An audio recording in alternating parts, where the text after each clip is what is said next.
नमस्कार दोस्तों, मैं हूं अनिल कुमार सर, आपके अपने YouTube चैनल इसका नाम है गुरु कृपा कोचिंग क्लासेस।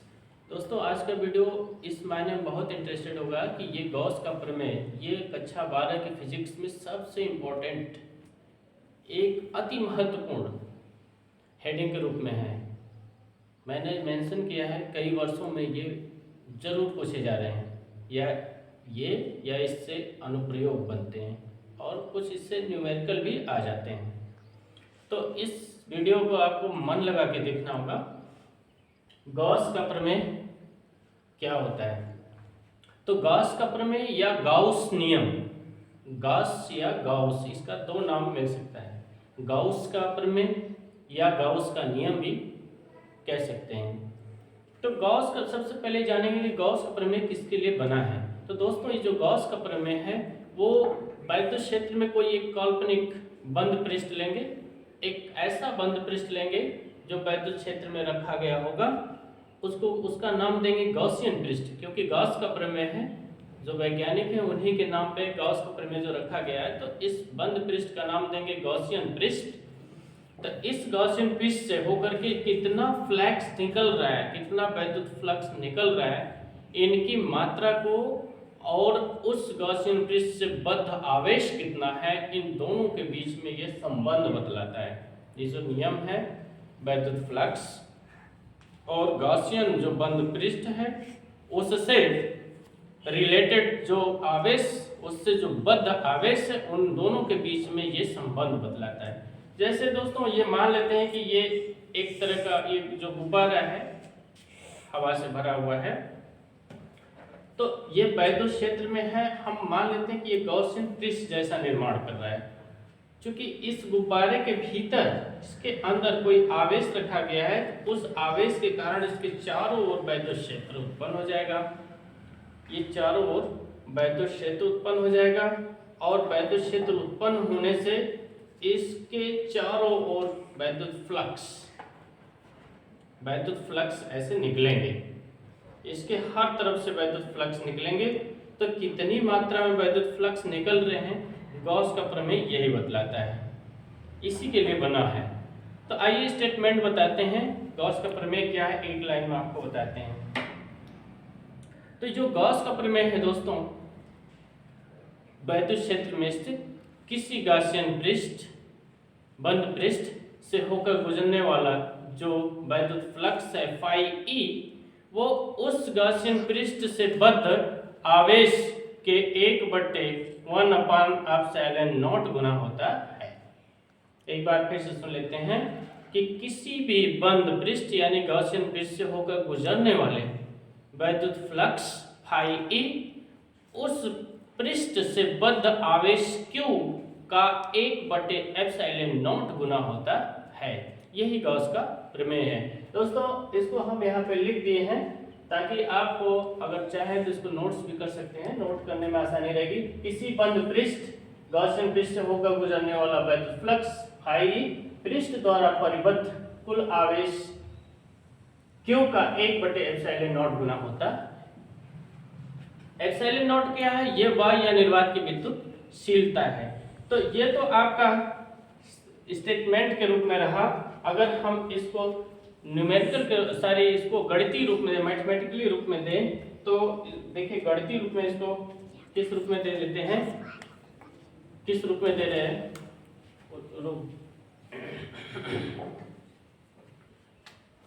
इस रूप में दे सकते हैं कि यदि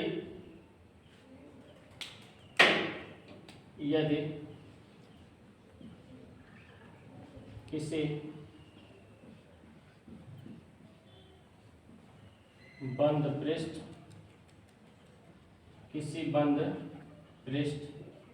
ए से होकर गुजरने वाला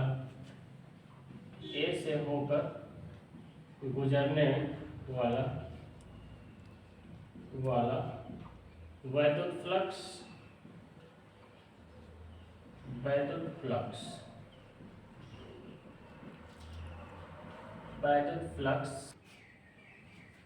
दोस्तों, अगर किसी पृष्ठ जो गॉसियन पृष्ठ ए है उससे परिबद्ध आवेश Q हो, तो उससे जो निर्गत होने वाली वैद्युत फ्लक्स है, उससे निकलने वाली जो वैद्युत फ्लक्स है वो फाई ई बराबर Q अपॉन एप्सिलॉन नॉट होगी। ये आपका इस स्टेटमेंट के हिसाब से बन रहा है, एक छोटा सूत्र बन रहा है। इसको आप पहले भी ये जान चुके हैं कि किसी बंद पृष्ठ गॉसियन पृष्ठ होकर गुजरने वाला वैद्युत फ्लक्स फाई ई पृष्ठ द्वारा परिबद्ध कुल आवेश का 1/एप्सिलॉन नॉट गुना होता है। तो हम इसी पे एक कल्पना कर लेते हैं कि कोई बंद पृष्ठ ए है, ए से जो बद्ध आवेश वो Q है, और Q चूंकि उस ए से बद्ध है, जैसे ये पृष्ठ ए है और इससे बद्ध आवेश Q है, तो इससे कितना वैद्युत फ्लक्स निकलेगा वो आपका फाई ई बराबर है Q अपॉन एप्सिलॉन नॉट। लेकिन एक बात और है, जो आपका पृष्ठ है, जो पृष्ठ है वो बंद है, पृष्ठ जो है वो बंद है, बंद पृष्ठ ए, बंद पृष्ठ ए से बंद पृष्ठ ए से निकलने वाला वैद्युत फ्लक्स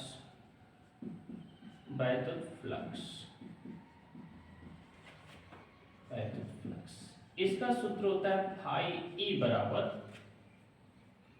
ये देखिए इंटीग्रेशन का चिन्ह है और ये क्लोज इंटीग्रल है, ये बंद पृष्ठ के लिए बना हुआ है। और आप पहले भी सूत्र पा गए हैं पहले से ही कि वेक्टर ई डॉट डी ए के बराबर होता है ऐसे।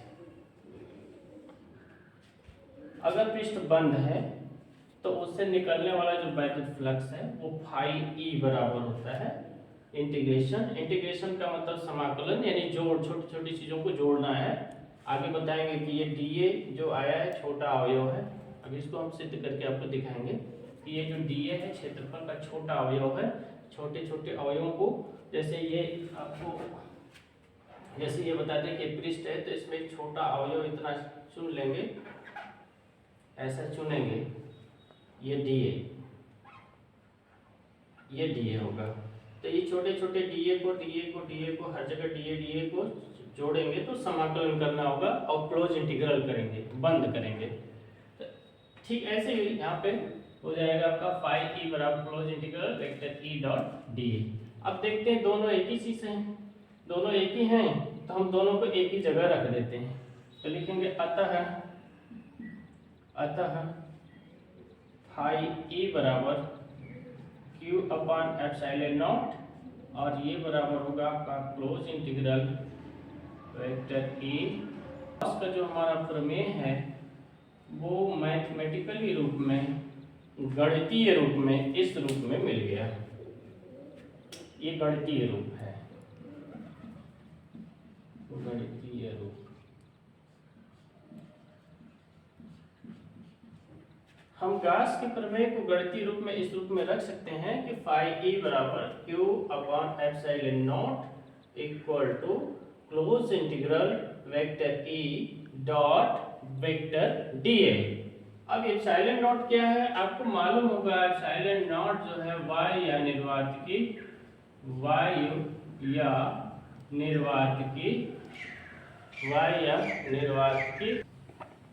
जहां पे ये एप्सिलॉन नॉट ये वायु या निर्वात की विद्युतशीलता है।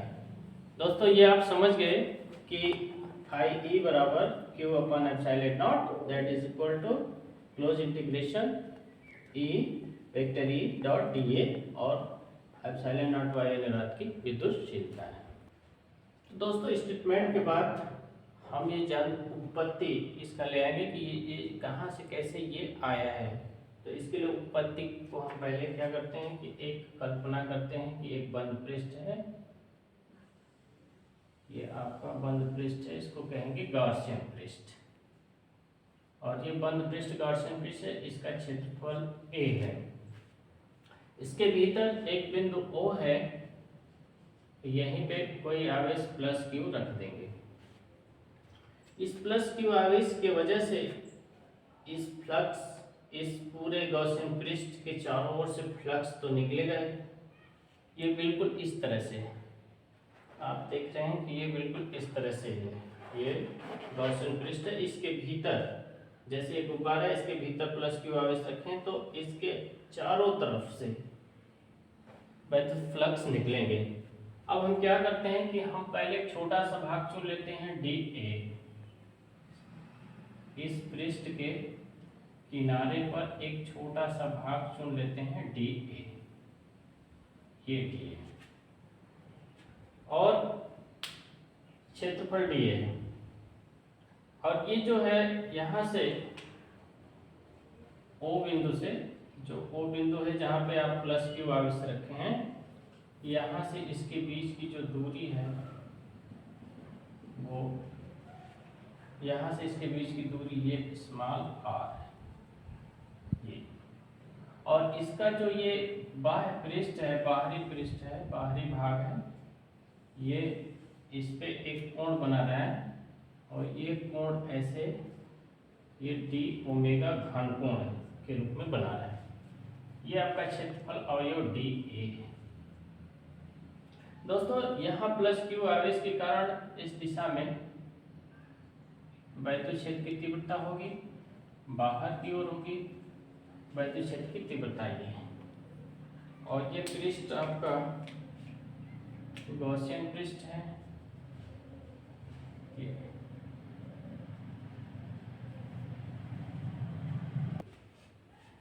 इस बंद पृष्ठ गॉसियन पृष्ठ ए के अंदर ये प्लस क्यू आवेश बिंदुओं पे रखा गया है। यहाँ से स्मॉल r दूरी पर एक क्षेत्रफल अवयव dA चुन लेते हैं, ये छोटा सा भाग dA है, और हम यहीं से निकलने वाले फ्लक्स की पहले इसकी गणना करेंगे, फिर संपूर्ण पृष्ठ की गणना कर लेंगे। तो इसके लिए हम ये मान लेते हैं कि हमारा जो निकल रहा है क्षेत्रफल अवयव, जिस भाग से फ्लक्स निकल रहा है वो dA है, लेकिन ये वेक्टर के रूप में लेंगे तो ये वेक्टर के रूप में dA ऐसे हो जाएगा। ये क्षेत्रफल वेक्टर जिस तरह से थीटा कोण बनाते हुए, ये वैद्युत क्षेत्र से थीटा कोण बनाते हुए आपको मिलेगा। तो अब हम क्या करते हैं कि इस क्षेत्रफल अवयव dA से कितना फ्लक्स निकल रहा है इसको पहले ले लेते हैं, इसके बाद संपूर्ण पृष्ठ का फिर लेंगे। तो इस क्षेत्रफल dA छोटे से अवयव से कितना फ्लक्स निकल रहा है, छोटा सा है तो d फाई लिखेंगे, d फाई e बराबर होगा आपका वेक्टर e डॉट dA। जैसा कि आपको मालूम है ये पहले फ्लक्स निकलने का ये सूत्र है d फाई बराबर वेक्टर e डॉट dA। अब इसको हम क्या करते हैं कि इस रूप में लिख सकते हैं vector e dA cos of theta, ये d फाई e है। इसको नंबर 1 कर लेते हैं दोस्तों। cos थीटा क्या है, थीटा जो है आपका इस क्षेत्रफल वैद्युत क्षेत्र की तीव्रता और क्षेत्रफल वेक्टर और वैद्युत क्षेत्र की तीव्रता के बीच वाला बना ये कोण है थीटा। लेकिन हम E और dA को इस रूप में भी लिख सकते हैं, E को, कि ये बिंदु आवेश के कारण तीव्रता क्या बन रही है E यहाँ पे, तो इसको लिखेंगे प्लस Q के कारण बिंदु P पर देखिए दूरी भी r है, स्मॉल r यहाँ से यहाँ तक है, प्लस Q के कारण बिंदु P पर वैद्युत क्षेत्र की तीव्रता, वैद्युत क्षेत्र की तीव्रता का सूत्र E बराबर होता है 1/4 pi epsilon not Q upon r square, दूरी r है तो r स्क्वायर। इस E के मान को हम 1 में रख देते हैं, इस मान को समीकरण 1 में रखने पर हम पा जाते हैं D phi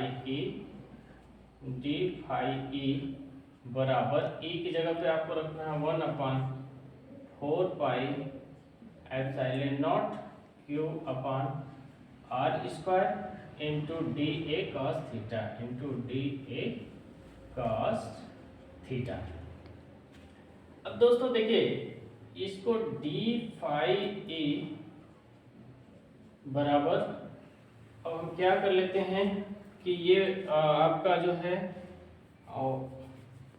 D A cos theta upon R square, D A cos theta upon R square तो एक जगह रख लेते हैं, तो आपका होगा 1/4 पाई एप्सिलॉन नॉट क्यू रहने देते हैं D A cos theta upon R square को एक स्थान पर रख लेते हैं, और यही आपका घन कोण बताता है, डी ओमेगा बताता है, घन कोण बताएगा डी ओमेगा।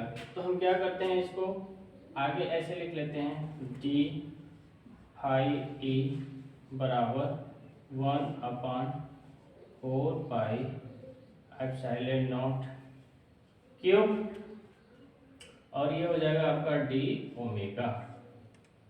ये घन कोण है, यहाँ पे लिखेंगे चूंकि डी ओमेगा का मान होता है D A cos theta upon R square.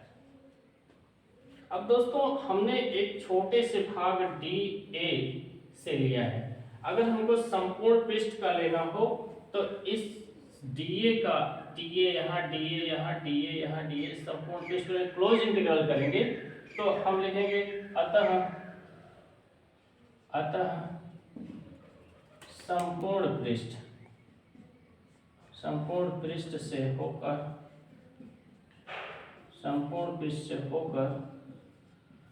गुजरने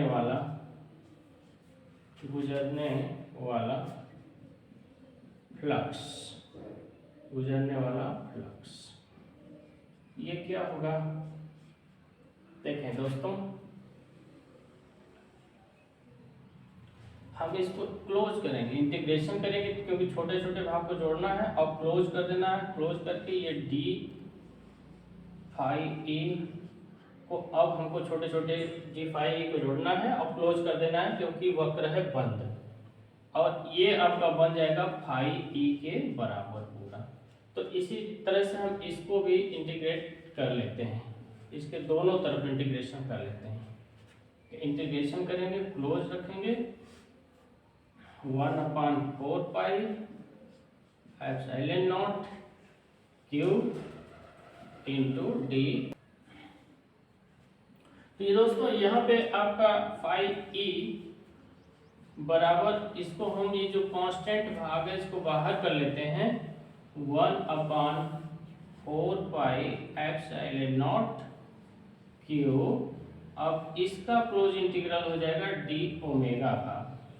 डी ओमेगा घन कोण है, जैसा कि आप लोग जानते हैं कि कोई भी पृष्ठ संपूर्ण पृष्ठ जो है सॉलिड पृष्ठ है तो उसका जो घन कोण होता है कुल मिला के 4 पाई के बराबर होता है, यानी इसका मान जो है क्लोज इंटीग्रल डी ओमेगा का मान 4 पाई के बराबर होगा। तो यहाँ पे हम 4 पाई रख देंगे, इस तरह से आपका हो जाएगा फाई ई बराबर 1/4 पाई एप्सिलॉन नॉट क्यू और इंटू 4 पाई। यहाँ पे 4 पाई से 4 पाई कट गया, आपको मिल गया फाई ई बराबर क्यू अपान एप्सिलॉन नॉट। यही आपका गॉस का प्रमेय है, यही गॉस का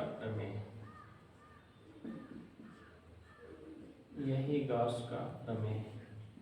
दोस्तों एक बात यहाँ ध्यान देनी होगी कि हम अभी यहाँ पे प्लस आवेश लिए हैं, इस वजह से आपका फ्लक्स बाहर की ओर निकल रहा है। अगर हम यहाँ पे माइनस आवेश ले लें तो जो फ्लक्स होगा वो अंदर की ओर आएगा।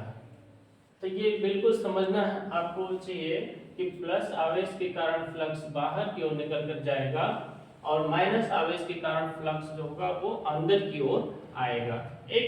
एक बात और यही समझ लेते हैं कि अगर कई आवेश हैं, जैसे Q1 है, Q2 है, Q3 है, Q4 है, अलग अलग आवेश हैं, कि अभी तो यहाँ पे Q था, Q1 अगर है प्लस Q1 है प्लस Q2 है माइनस Q3 है माइनस Q4 है, ऐसे कई आवेश हैं, 4 आवेश हैं, और ये बंद जो पृष्ठ इसके भीतर रखे गए हों, तो इन सब के कारण कितना फ्लक्स निकल करके आएगा, उसके लिए ये होगा कि सबके अलग अलग फ्लक्सों को लेकर के जोड़ लेते हैं। यानी फाई ई बराबर हो जाएगा Q1 upon epsilon naught plus है plus Q2 upon epsilon naught minus Q3 upon epsilon naught minus Q4 upon epsilon naught. इसका मतलब 1 अपान एप्सिलॉन नॉट को हम कॉमन कर लें, Q1 plus Q2 minus Q3 minus Q4, या हम ऐसे भी कर सकते हैं कि इस सिग्मा का चिन्ह है Q कर ले बटे एप्सिलॉन नॉट कर ले। तो ये दोस्तों ये आपका अगर ढेर सारे आवेश हैं किसी बंद पृष्ठ के भीतर रखे गए हैं, तो उनसे कितना वैद्युत फ्लक्स निकलेगा, उसका ये सूत्र है। अलग अलग आवेशों की वजह से कितने फ्लक्स निकल रहे हैं, तो वो इसका ये आपका सूत्र है 1 upon epsilon naught Q1 plus Q2 minus Q3 minus Q4, या सिग्मा Q कर लेते हैं, यानी Q जो आवेश है उसको सीधे सीधे प्लस माइनस है तो दोनों का बीजगणितीय योग कर लेते हैं। तो ये इस तरह से आपका कई आवेशों के कारण किसी बंद पृष्ठ से निकलने वाले फ्लक्स की गणना हम कर सकते हैं। तो दोस्तों हमें लग रहा है कि ये वीडियो भी आप लोगों को जरूर पसंद आई होगी। अब फिर हम नेक्स्ट वीडियो में आपसे मिलेंगे, तब तक के लिए नमस्कार।